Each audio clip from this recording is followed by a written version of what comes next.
1 dinar ni sama berat dengan 1 gram ke? Di Public Gold, emas 999 ada dua bentuk. Pertama sekali adalah dinar macam kat tangan saya ini dan satu lagi adalah gold bar yang bentuknya petak macam ini. Persoalannya sekarang, adakah sama berat 1 dinar dengan gold bar 1 gram ini? Jawapan mudahnya adalah tidak sama.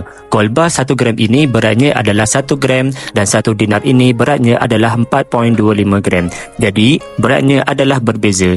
Jika tak sama berat, maka harganya pun juga tidak sama. Gold bar 1 gram ini harganya sekarang RM450 di Public Gold, manakala 1 dinar ini harganya sekarang adalah RM1,700. Tapi jangan risau, bagi yang nak miliki 1 dinar ini tetapi tiada modal sejumlah ini, maka tuan-puan sebenarnya boleh simpan sikit-sikit dalam akaun emas Gap.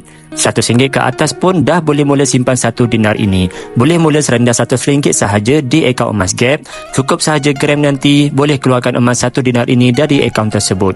Dah jelaskan. Jadi boleh like dan save video ini tanda tuan-puan faham.